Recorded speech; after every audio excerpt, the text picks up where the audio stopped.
My name is Ashley, and this is Let's Talk Dispatch. I do. You're gonna do it. Do it really well. And I believe the world needs more dispatchers. Around in the mud, blood, and beer. Years that I'm not working 4th of July. 4th of July. Hey, community policing, right? What about community dispatching? So on this show, with the help of my guests, we will educate, empower, and support the heroes behind the headset. Hello, everybody. Welcome back to another episode here on Let's Talk Dispatch with me, Ashley, the Raspy Dispatcher. Looking forward to another amazing episode. I hope your week is going wonderfully, no matter what day of the week it is. And, I'm about probably like 25 days out from going to Kansas, doing my first closing keynote. I'm only freaking out a little bit. I'm prepared, but still nervous as heck and excited to go out to Kansas, meet all you wonderful people out there, and kind of just experience that type of participation in a conference setting. So if you are heading to conferences, still definitely conference season, definitely take the time to really enjoy that experience. It's very unique. It's very educational, very enlightening, and it is really genuinely a good time. So super excited to be heading out to Kansas very, very soon. Now, before we dive into the rest of the episode, let's hear a word from our sponsors. Today's episode of Let's Talk Dispatch is proudly sponsored by Prepared. Their mission is to be public safety's most assistive technology.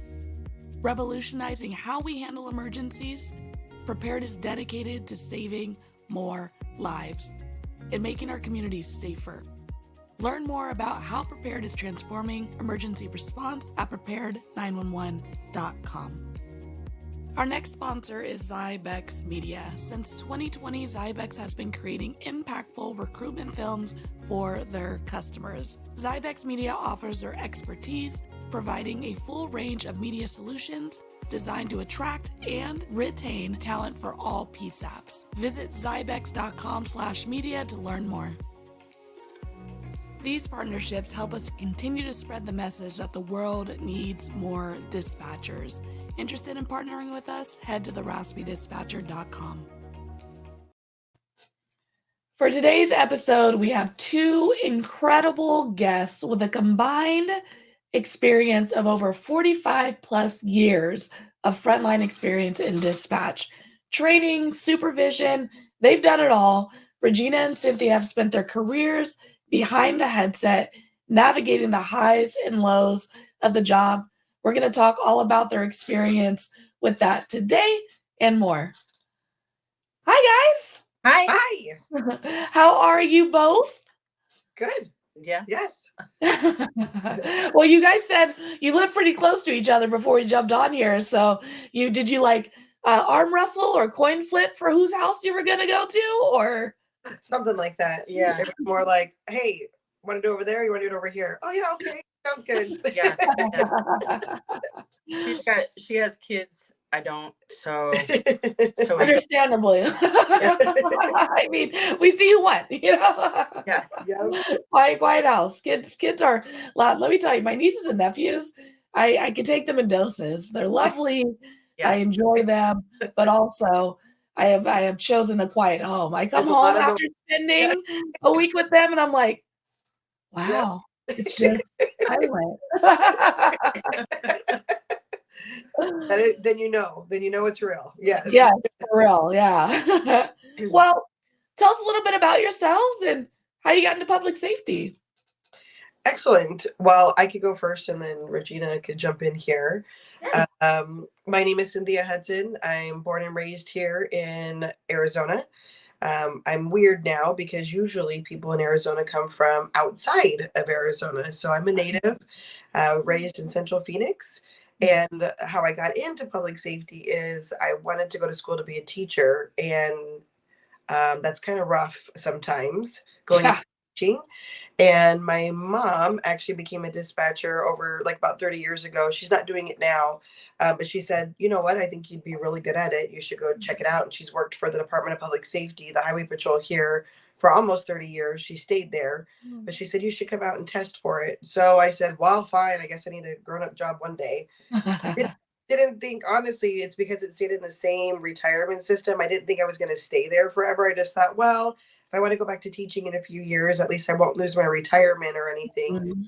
So I decided to jump in and do it. And believe it or not, I've stayed for, this is my 20th year. So I'm going into it now. So the neat part of our story is I was there. I was in my early 20s, still deciding what I wanted to do. I walked into the dispatch center and Regina was my first trainer.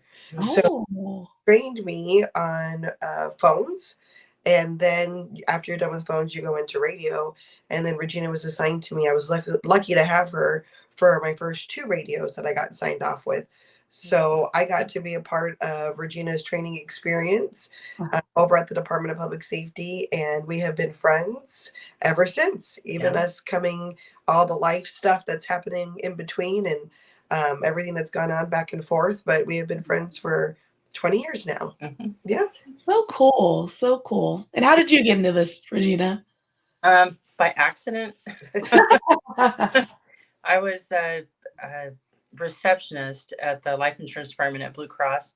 And my mom called me and said, hey, this small county in northern Arizona, Apache County, the sheriff was looking for a dispatcher / prison matron. That was the actual job title. Okay.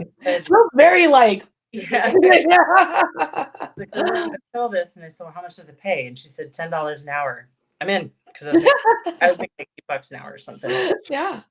In 1998. So I went up there, discovered that I loved it. It falls right into all of my ADD and ADHD hotspots. Nothing's different day to day. Everything's crazy. And I thrive under chaos, apparently. I didn't realize that at the time.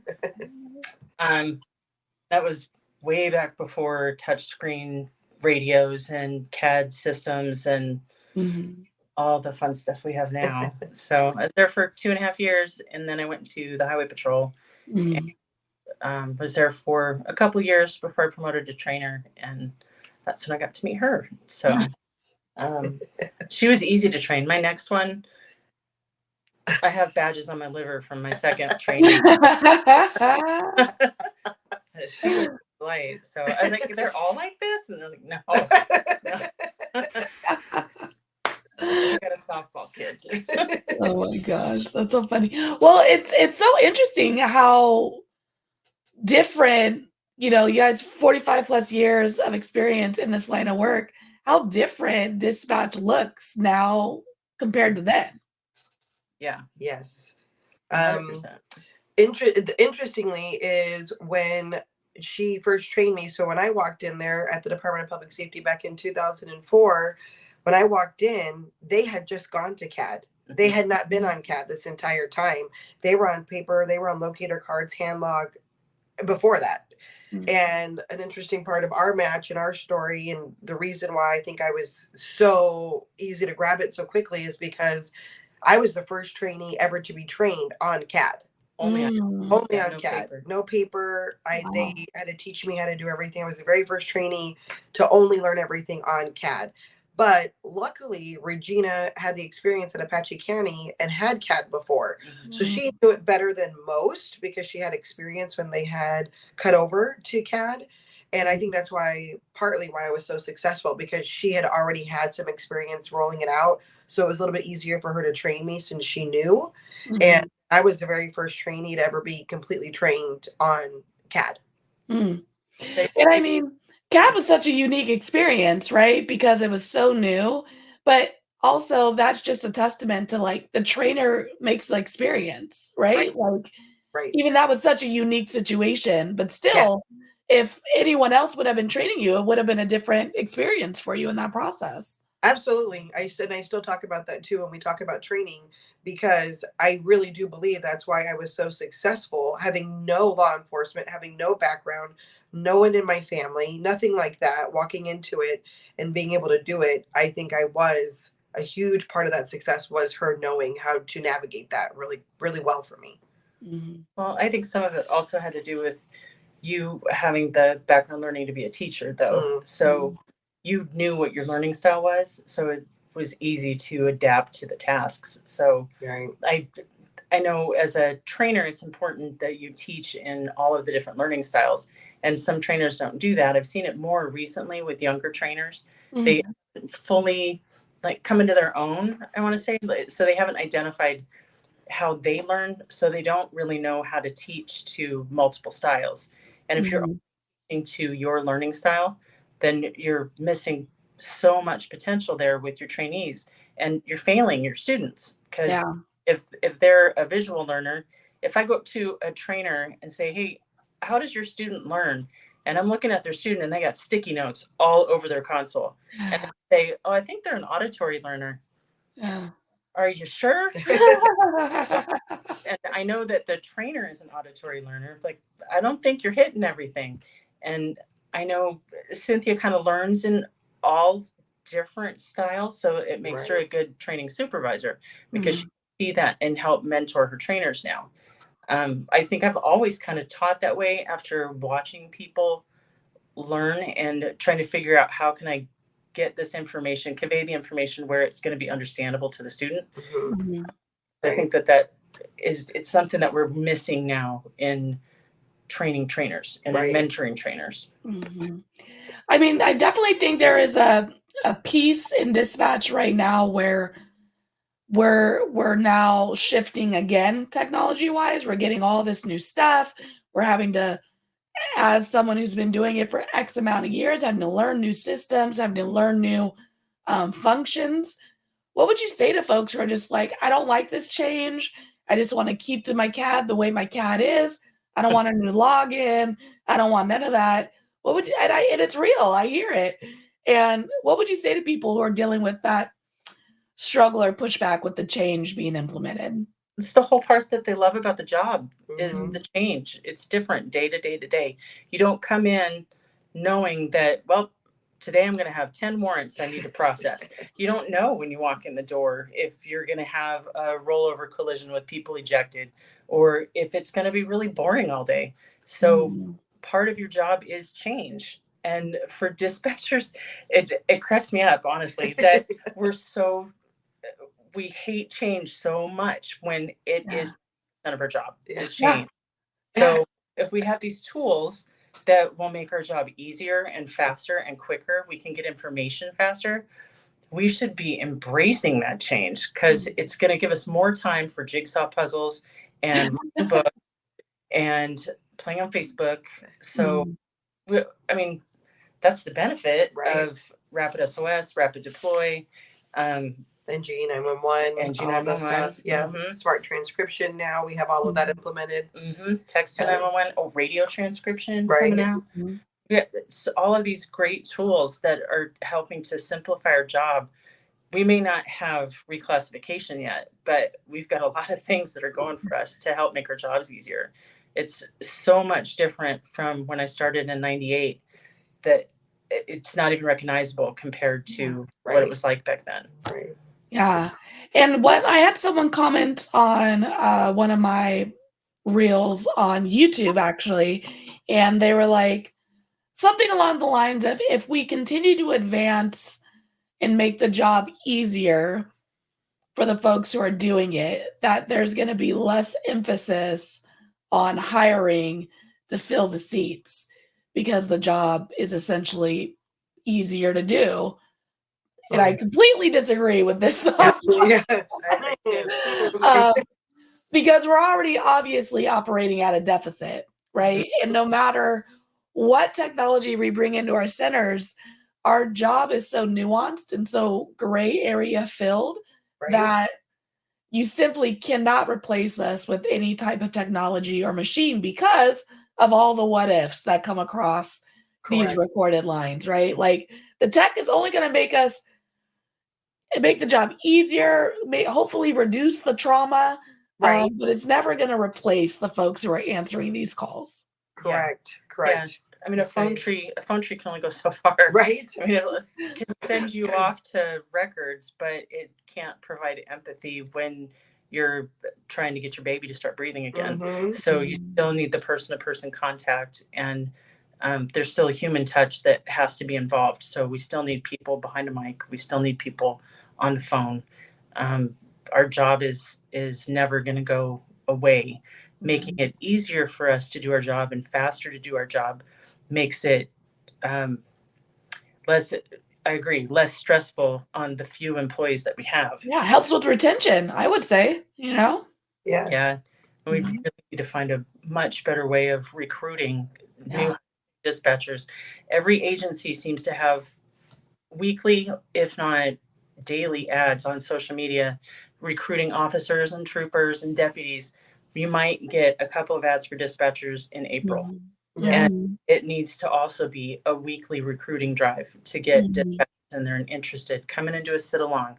Come see what we do, not just Mhm.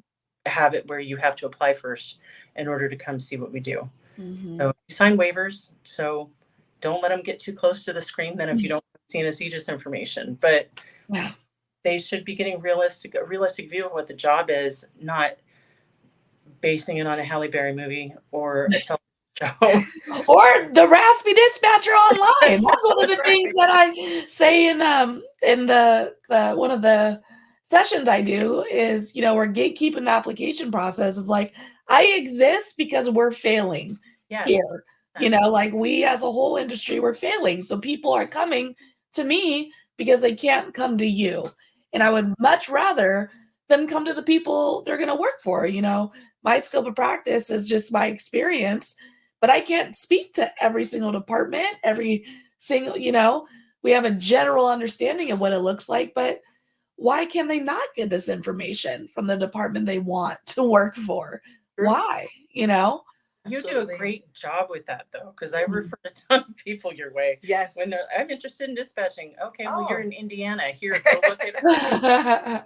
You can have all the information you need, the basic understanding. And Mhm. they wonder, do I need to study? No, there's not really anything you're going to be able to study. Mhm. Take a critical test, or Yeah. the agency is so far back they're still using perfects. Yeah. Yeah. No kidding. Yeah. But yeah, even things like the pre-employment test, you know, I'm a fan of the pre-employment test as a tool. I'm not a fan of it as a pass-fail.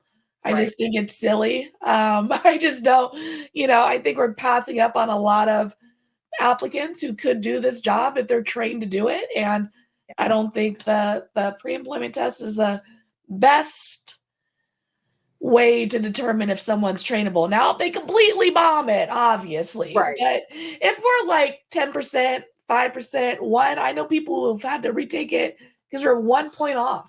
Wow. And it's just like, why? Why are we Yeah. putting people through that when we could Yeah. just see if they could actually do this job, you know? Correct. Yeah. Well, what would you guys say it was like for you in the beginning? Moms came through and put everyone on game and got you guys into these roles. What was that like on your first weeks, first days, first, you know, training session? Oh my God. So my first agency, I was trained in 6 weeks. Oh my That was our gosh. full training. Not finished, you're good. You got it. And I spent the first 2 weeks writing everything out on paper. I had to have everybody's badge numbers, call signs, and names memorized. I had to have all the 10 codes memorized. I had to have the districts memorized, that like beats as they were memorized. So I had to write everything out over and over and over again. And if I couldn't memorize those in 2 weeks, then I was afraid that my trainer was going to throw something at me. She had a reputation for that. She hit one guy over the head with a handset. She threw pencils at another trainee. So I was the only one who got through training without getting anything thrown at me by her. So Okay. I was like, yeah. Yeah, I mean, we had CAD, but it was like one terminal, and then we had a dumb terminal that was all of our CJIS stuff. Mm. Then our radio was little push button, like actual, those old Orbicom ones. Mhm. So it was a lot of equipment to learn. And when TDD calls came in on 911, we had to take the handset and put it in the cradle. Oh. Is that long ago? And E911 had just kind of hit that area. So it wasn't phase 1 or phase 2. It's barely, so the cell phone companies were still fighting giving up info back then. So we would get calls. We were right on the New Mexico state line, so we get calls in New Mexico and then have to try to figure out where people were based on where they knew they were. So working by myself really late at night, one night there's a rollover on the New Mexico side and some people rolled up on it and one person was deceased, one person lost a leg, and the dog was fine. That's what I remember about that call. But they were in Mexico. So I was trying to call New Mexico, answer other 911 calls, and deal with these people on the phone who, for some reason, just much like today, there's a couple. The wife called and the husband called. Isn't that such a weird phenomenon? You guys are standing next to each other. Like, it still happens. That's so weird. I can't talk to you both. I can't talk to you both. So, yes. One of the other memorable calls I had was an older woman. I've told you this one before. Right. And an older woman who called and found her best friend deceased the next morning, and her best friend's head was kind of lodged between the tub and the toilet. And I was trying to get her to do CPR, pull her out to start CPR because we were all EMD certified up there. And she said, "Oh, honey, I'm not doing that. I'm not pulling her head out of there. We've been friends for 60 years, but there are just some things I'm not doing." And I was 26, 27 at the time. I got off work that night. I called my best friend and I said, "If you do not pull my head out from between the tub and the toilet, I'm going to haunt you. I'm going to haunt you for generations." It's true. You better get down in there. You better. I don't care how blue I am. You just pull my head out. Yeah. You don't leave me here. Yes.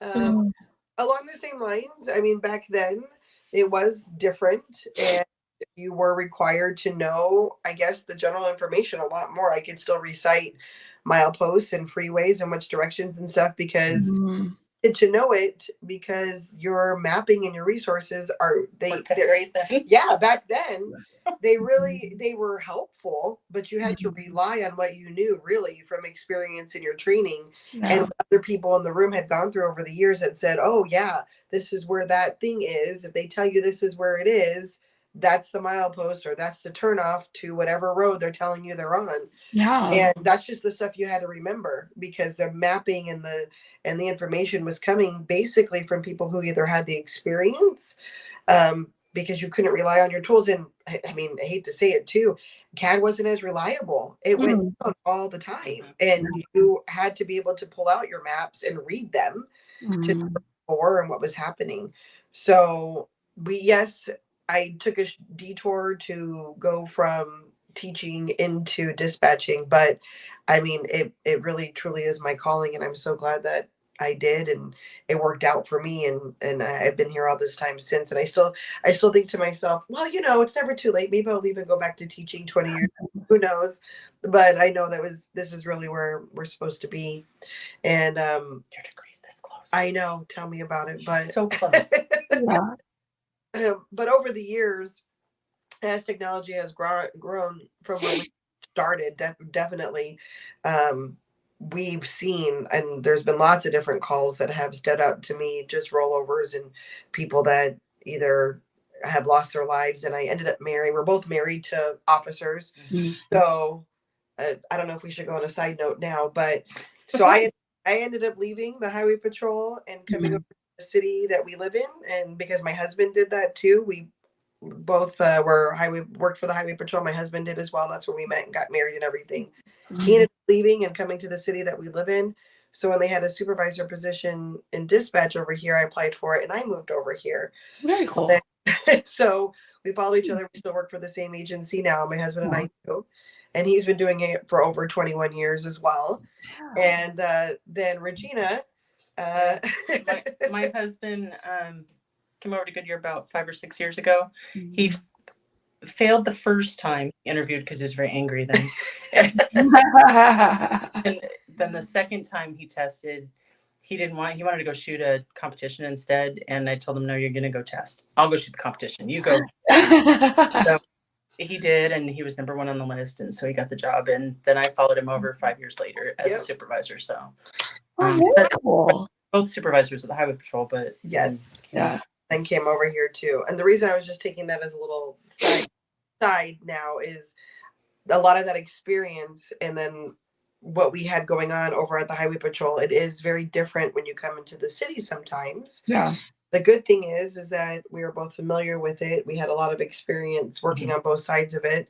And our husbands worked for the city that we both went to. So we got to stories and we were a little bit more familiar with what was happening before we both jumped into the dispatch side and were able to become part of the city as well. Yeah. So we really enjoyed that and coming back to all hanging out together. Yeah. So yeah. I mean, working with your best friend. I mean, that's a good day, you know? And mentor and trainer and all these things. And how has that impacted your career? And why do you think these relationships in our centers, because we know historically there are toxic centers and, you know, it's a tough work environment for many reasons. Why are these relationships so important for our centers? Sanity. you have that person that knows what you're talking about. You have that person that could empathize with you, sympathize with you, understands the day in, day out, especially since we dealt with the same people. We knew what we were going through and that type of stuff too. Personally, I have always appreciated Regina for her strength in, we've always been cheerleaders for each other 100%. I have to say that right now. We are not that girl relationship where we're jealous of each other. We are 100% lifting each other up, and we truly do. We encourage each other, and we also go to each other when we need to be checked. Like, what is going on? Am I being too sensitive? Am I overthinking this? Why do you think this, that, and the other thing? What do you mean? Supervisors are never wrong. You know, or what's my best approach here? What should we talk about? Hey, let me throw this off of you. And even when we weren't at the same agency for a while, we still had those conversations. We still made it a point to meet up and have coffee and be in each other's lives. Because we knew that we needed to make sure our friendship stayed strong because we needed each other to lean on and to have each other to do that. And even now, it's still, that has not faltered, has not changed at all. We really do lean on each other and lift each other up for our sanity. And also just to support each other. You need that support. And more so as an adult. You don't have those adult friendships that you could count on. You know, they're usually just acquaintances or people that you just do that superficial stuff with, that everything's great and my kids are this and they're doing this and here's the activities and you move on. But I've always felt that I was able to share way more than that, and you need that outside person too. I mean, it comes down to who do you trust. Dispatch centers are not exactly known as places where gossip does not thrive. I think that's like our part-time job. Like, we'll just make the calls and then we'll talk about you behind your back. I think it's has to do with all that type A personality in one room. Like, we get idle hands and whatnot. They decide that they have to come up with some story. There's nothing behind it. There is no big story. Geez. So keeping each other in check, definitely, I think that has a lot to do with the trust that we have in our relationship. When I was still at DPS and she was at Goodyear, a lot of the reason I came over to Goodyear was because of the culture at Goodyear. I was finding myself more and more unhappy. I loved what I was doing. I loved the people that reported to me, and trying to turn a culture around on your own is extremely difficult. So to a place where the culture is, for the most part, extremely positive. You don't walk into our dispatch center and not get greeted. So everyone on the floor will greet a complete stranger when they come in. Hi, where are you from? Let us show you what we do. Would you like something to eat? Because our radio tech brings in full-size candy bars. So, like, what are you trying to say, Nick? Shout out to Nick.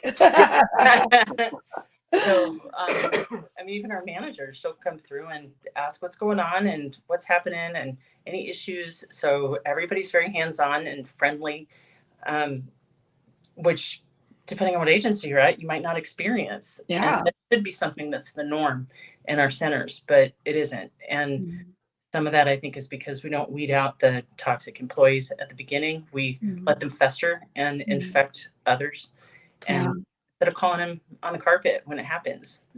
So you guys spoke to something that I think a lot of supervisors would appreciate and don't hear enough of, is just kind of like, we supervisors get put in these roles and then they kind of get forgotten about because they're expected to do the thing, to know the job, to move forward, but this relationship you guys have created where you're able to bounce things off each other and ask, like, am I tripping? Am I wrong? Like, can I do this better?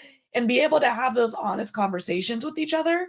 And I imagine if you do get called out and you're able to go to your people and say, I was wrong, or I could have done that better, or, and I think there are a lot of supervisors who struggle with that balance of saying you're wrong doesn't mean you're a poor supervisor.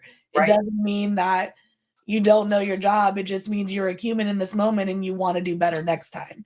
So what would you say for supervisors who maybe don't have that person to bounce things off of, or maybe new and trying to find their footing in this role of how to deal with the human piece of, like, yeah, I'm a supervisor, I need to be authoritative, but also, like, I'm a supervisor, I'm going to make mistakes. How can I own that to my people?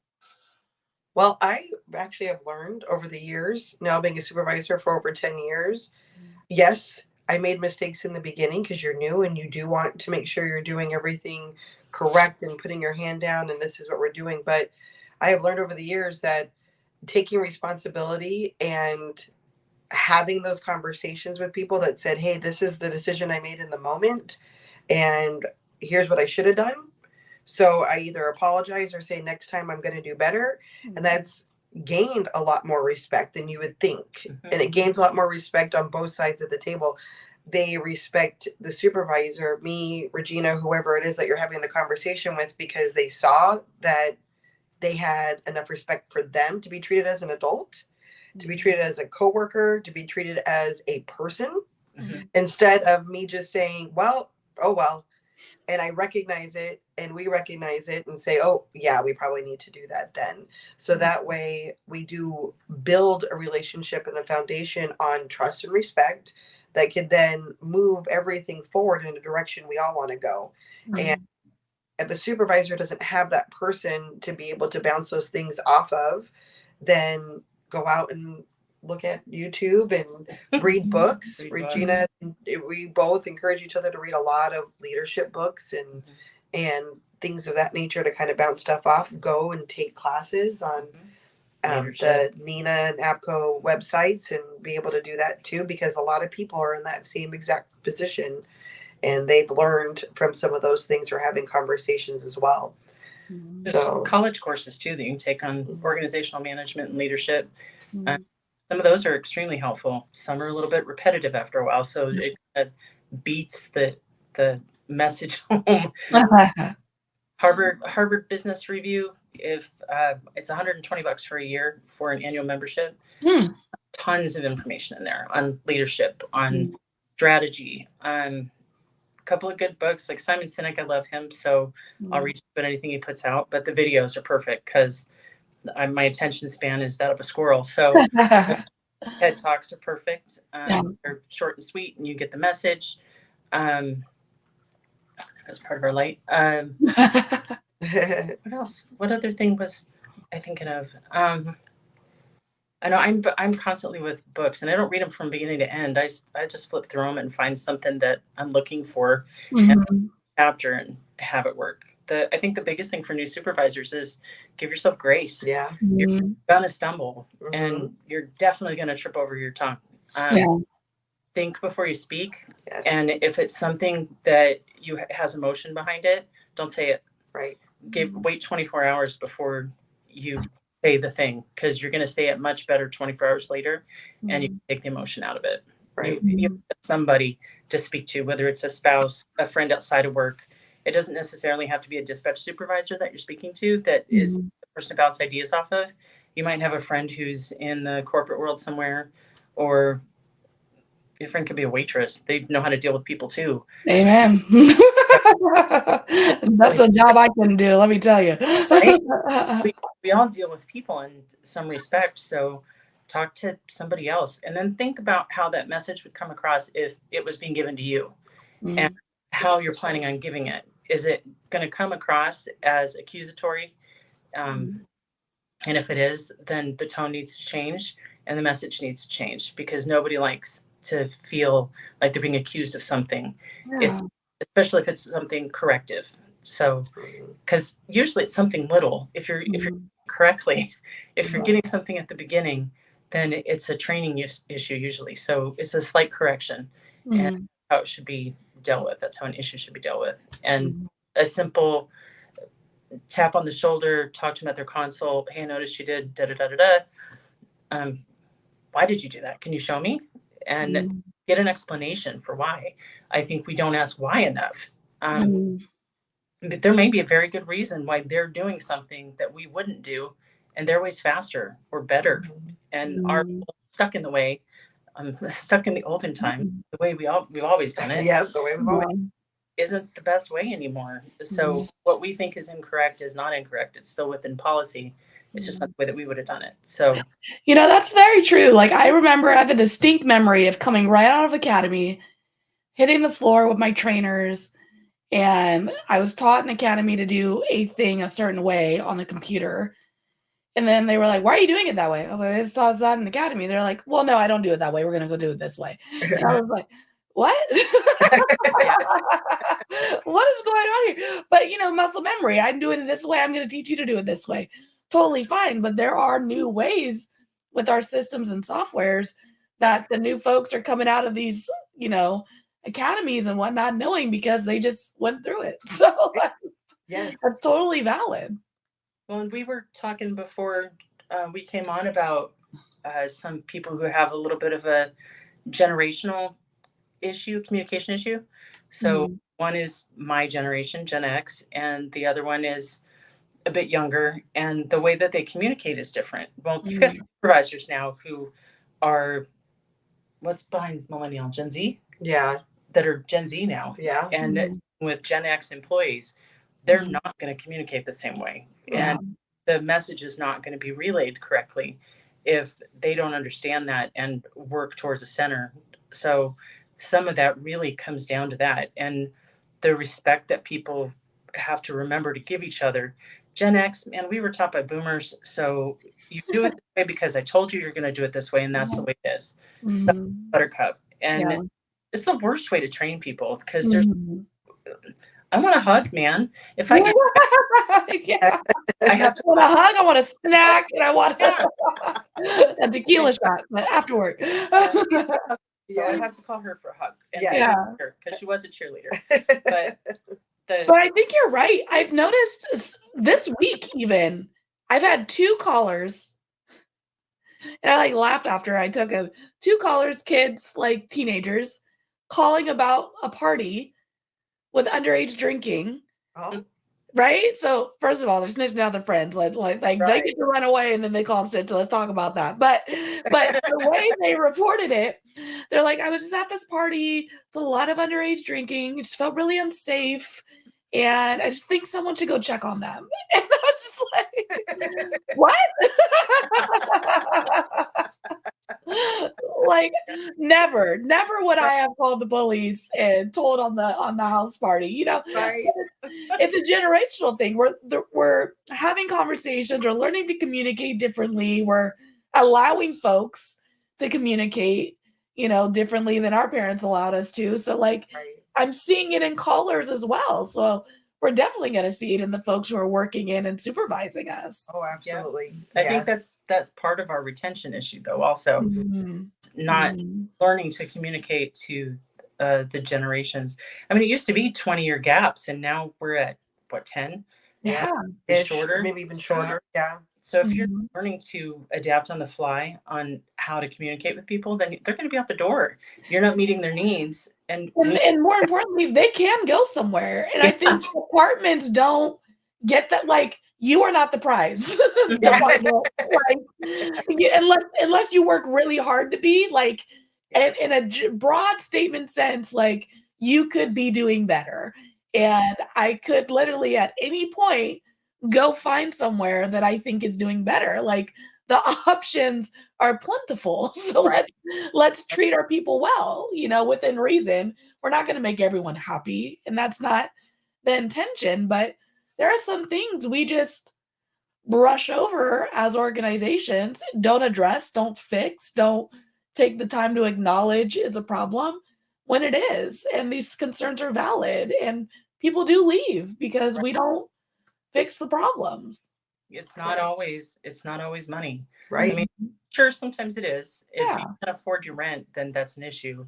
But if you're getting paid comparable to the area, you're in the middle someplace even. So pay your bills, but you don't feel appreciated in the workplace. I don't care what generation you are, you're not going to want to stick around. If you feel micromanaged, you don't do your job. You've been very well trained. All of our agencies train really well now. Yeah. So yeah. If you're being told how to do everything, every single step, and you've been on 3 or 4 years, you're going to leave. You don't feel appreciated. And I don't think that we give some of our employees the respect that they deserve in that way. So if we stop talking to them like they're our kids or a 5-year-old or a newbie, then maybe they'd stick around a little bit longer. So, or we take the time to sit down with them and say, ask them stay interview questions. Those are so big, and I don't know why people don't do them. It just so good. And exit interview questions. Great, cool. Now I know why you left. Yeah. Exit interviews are so funny to me, and I think as I've grown as an adult in my careers in general, like I used to think, oh yeah, an exit interview, but now like as a full adult, I'm like, what is the point of this exit interview? I don't understand them. I don't actually think anybody does anything with the exit interviews. Yeah. Really. Yeah. I mean, like that's an HR box for check-in, and I don't like to just check boxes. I think it's still, don't just check a box with me. I don't, I want intentionality. I want to know that something is actually happening with the information we're providing. Like, and again, we're not going to fix everything, but I like to at least see someone out there with some spackle trying to, plug a hole. Exactly. Oh, LinkedIn is the other one. There's tons of motivational stuff on LinkedIn. Sorry, squirrel. That like even the stay interview things. That's what reminded me of it, because I might have snipped somebody's content from there about questions because I like the questions. So he used to ask employees what they thought about on their way to work, like what they listened to from the time they woke up till the time they got to work, and some of them said, I thought about quitting. Some of the answers that I got were pretty revealing. So, or I came to work in complete silence because the radios were so crazy and the phones never stopped. That kind of stuff keys you in on how stressed they are going to and from work. If they say, oh, well, yeah, I'm just happy. I listen to Disney tunes on my way in. Okay, well, well, we're going to put them back through psych, and we're going to make sure that's the one we got to worry about. That'd be our all the Goodyear rainbows. Police. Yes. But it's fun, because it's true. There is a different, like, I don't like my job every single day. Like, one thing I'm honest about on this platform is like, hey, this job ain't for everyone, and I don't always like it. There are things we need to work on and change. And I actually saw someone on TikTok who was a dispatcher, and I wanted to stitch their video, but they had the stitches off, and they were just like, I'm a 911 dispatcher and I hate my job. And it's like this 2-minute rant about just like how they don't like it, they don't enjoy it, but they're stuck in it right now because they have a family, they have kids, they have all these life things that are happening that they need to have a plan to exit before they exit, but they do not like this line of work. And I'm like, valid. Like, valid. Like, this ain't for you. And it's not saying that this job ain't for anyone. It's saying for you, this job ain't it. And I'm here for that. For the folks who get into this line of work and they're in it 6 months and are like, this isn't what I thought it was gonna be. I don't want to do this. By all means, find your exit. If you're in it 5 years and you're like, this is the moment, I don't want to do this anymore, find your exit. Like, thank you for your service. Like, you gave 5 years to the community. Like, that's amazing. But there is a level of, we need to be happy doing what we're doing, whatever we're doing. Right. And historically, people are like, just come. I even had a dispatcher. I did a funny post about coming to work and hating it. And they were like, sometimes you just got to sit down and be quiet. And I'm like, not anymore. Not on my page. I mean, this was a parody, but yeah, no, we're not in a world where we're just going to work unhappy anymore. And we shouldn't have to be. Correct. No. Yeah, Correct. And we do agree with that wholeheartedly. Regina and I both, when people have come to us and say, they're struggling or what's going on, we really do try to identify, is it the job? Is there something that we can help you come and find the passion again? Because you were passionate at one point in order to stick around for all the rigorous training, in order to stick around to learn all of this. You had to have some type of buy-in to want to do all of that, right? 100%. So, when someone comes and says, it's just, I don't know what's going on, those are conversations we do like to have, because is it something we can help with? Or is it that tough conversation that we've both had with people that say, are you sure you want to do this? And why are you still here if you still feel that way? And what can we do to help either figure out something in the department or go somewhere else or whatever it is? Because we don't want miserable people to come in and be around other people, and that misery spreads. But at the same time, that's not good for anybody. Yeah. You're I'm not saying we don't want it around. We don't, misery loves company kind of thing. I'm saying in both aspects, for your own self. Don't miserable. Yeah. If you could do something about it, and what can I help you to help that and help you grow and whatever it is it going back to school? Is it finding a different place in the department, or what is it that we could do to help you? And we have to watch for that too, because it's not just, oh, I hate this job. It can be something else. Yeah. And let's figure out what that is, and we can work on that. Yes, they get home and sick, and then they build up resentment with their peers. It's a huge vicious cycle that if it doesn't get broken at some point, then it just gets really ugly. Yeah, and I think it speaks to your guys', mentality, and I would imagine ability to supervise is like, I think as I was a manager, I did social work. I was a case manager for 24-hour care.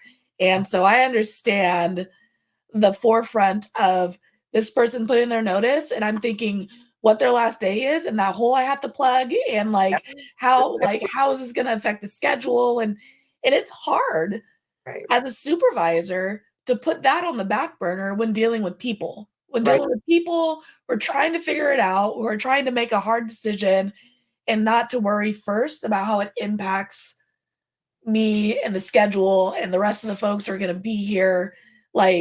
So just you guys being like, well, how do we help this person transition? If transition is the key, if that being the first conversation speaks volumes, because that does need to be the first conversation. And I mean, we say it all the time. I would imagine you guys say it. It's like, if you call out sick because you're sick, like this, if you die tomorrow, they will figure it out. It's a machine, it's a business, it is all those things at the bottom, foundationally. The people make it what it is. But at the end of the day, the phone's going to keep ringing. So how do we take care of ourselves? How do we take care of those people and help them transition out if that's where they're at in their life? And I don't know about you, but I would rather work short than have a miserable employee there. 1,000%. Yeah. It's a lot of work. Yeah, that is a lot of work for everybody else too. You're creating more work for your coworkers when you're sitting there miserable. Yeah, really, it is. Everybody think feels about it. And it's all gross. Yeah, and half the dispatch center's windows don't open, so you can't even air it out. Right. Yes. Well, What are some steps that you guys believe are essential in turning that morale in our centers? Appreciation goes a long way.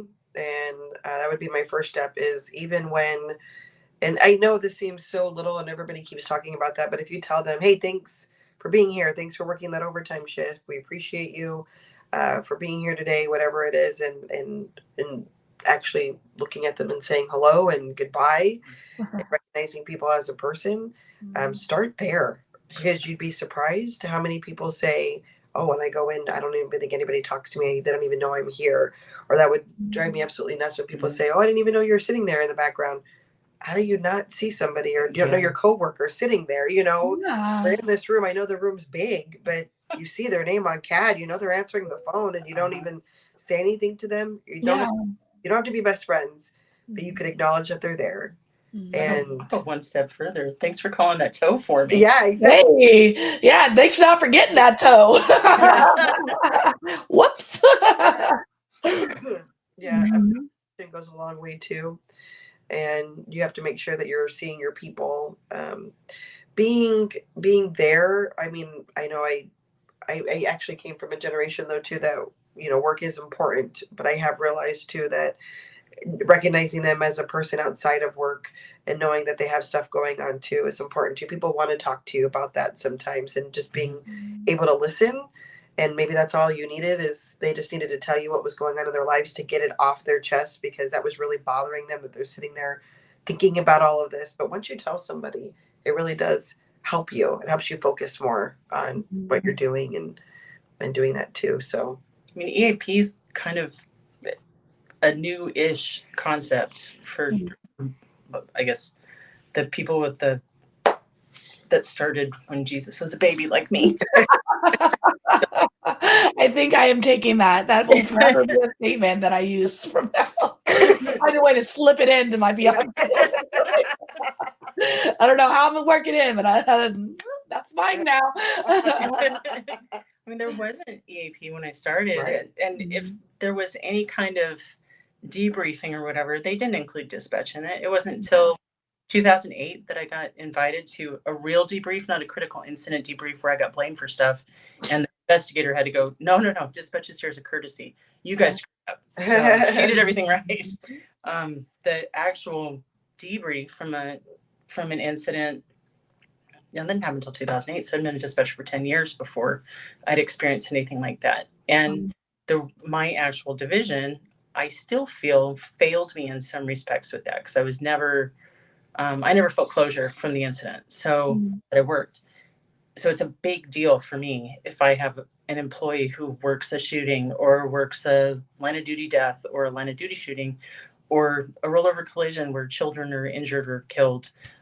Something that affects them where I notice within minutes or hours or days that there's some type of work effect or something going on with them, I'm going to refer them to EAP right away and try to get somebody there for them. And they're going to the debrief, whether patrol invited them or not, making sure they get an invitation to go because it's important for dispatchers to have that closure. Supervisors, in my mind, act as part of that EAP kind of structure because we're the first point for them. They may tell a friend, oh, this call really affected me. Guarantee that friend's going to come tell a supervisor, hey, so-and-so struggling with that because they don't know how to keep secrets in there. I can't hold this. I gotta get rid of it. Somebody's telling us. So it's kind of one of our jobs. I mean, if our job is to take care of our people, and I strongly believe that it is, I communicate up the chain, but my job is to support the people below me. To support them, they need to be mentally healthy and mentally healthy. If they're not taking care of themselves from big things that happen outside of work, big things that happen at work, even the little things, maybe a phone call that wouldn't have set somebody else off was just what pushed them over the edge. And that's why they need to speak with somebody. So you just never know. And I think that's really important. It's another part of that recognition and knowing your people. And a supervisor used to keep notes on every single employee, not only their dates of birth and anniversaries and stuff, but favorite colors, favorite foods, places that they like to go on vacation, things that they talked about in the meetings that didn't have anything to do with work, so that she could ask them about it. And like a couple meetings down the road, Yeah. oh, you told me you were going to whatever, Hawaii for vacation. Mhm. And go. So she remembered things because we all squirrel. Yeah. Yeah. Yeah. I mean, and little things go such a long way, like just, and I think we forget that. Like, it doesn't have to be a grand show of, appreciation. It can be something small, tiny, and little, and, it carries a lot of weight. It does. It does. Listening to people. Like I said, I think that's one of the hugest things when people build that trust with you, and keeping your word and understanding that, hey, they just want to talk doesn't mean it needs to go any further than that. You need to be that sounding board, and you need to have that trust and respect in their relationship that you're not going to tell anybody else. You're not going to talk about it with the floor. You're not going to mention it to anything, because once that's gone, it's really hard to get back, if you ever get it back. Yeah. So start there. Start building that trust and respect individually with everybody, and take those baby steps to show appreciation to everybody. And you don't have to be everybody's best friend. I'm probably not everybody's best friend as a supervisor either, but I think working towards building all of the trust and respect, that they do respect me. They don't have to like what it is, but they do respect me, and they will trust me with whatever it is that they have going on because of that. That's another thing. The floor always has really good ideas for improving centers. Yeah. They always do.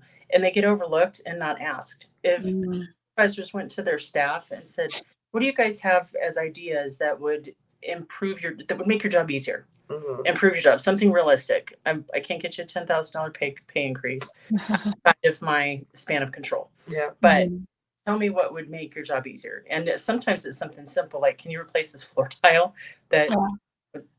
Yeah, we recently asked for a walking pad at work. Yeah. Like, we can't get out. Like, we'd like to, be able to stroll, like something so simple as that. And simple. Yep. And then ask them, like, okay, well, what are our paths to afford this? Where are we going to put it? Go through all the pros and cons, have them make the argument for it, and pitch it then the supervisor can pitch it at a supervisor's meeting, and 95% of the time it's going to get approved, because the floor already knows their argument backward and forward. You're not making it up as you go. Yeah. You're not recreating the wheel, so to speak. So a lot of good ideas from the floor and by doing that, you build so much more trust from the people that are working the radio, because you prove that you were listening to them. Yep. And you took their ideas. And if it failed, then you go back and say, all right, manager said no, and here's why. Yeah. And what can we do to improve it so I can pitch it again next month? Right. You're giving them buy-in to improve their workplace. So that's a really big deal. Yeah, I agree. Well, as we come to a close, the last question that I ask everybody is, what advice would you give someone who's considering a career in dispatch? Just do it. Yeah. It's so much fun. If you're even considering it or thinking about it, take the leap and try it, because if it's something that's drawn to you and something that you actually gave it more than 2 seconds of a thought, then it probably spoke to you somehow, some way. And it might be something that you would be totally blown away with, that you would really like. If one agency won't let you do a sit-along, check with a couple others, because somebody eventually you'll find a path where somebody will say, yeah, come in. We'll put a headset on you and let you listen for half a night. Heck yeah. It's more than just going on a ride-along with cops. You see, it's a completely different side to see. Right. Sure, ride-alongs are fun, and they go and chase people and whatever. But our job's so much cooler, because 1,000%. you get to hear the pre-phone call chit-chatter, which sometimes has swear words. I was just going to say. Then the during phone call, you get to hear all the cool stuff. Yeah. They start yelling at you. And then the post-phone call chit-chat.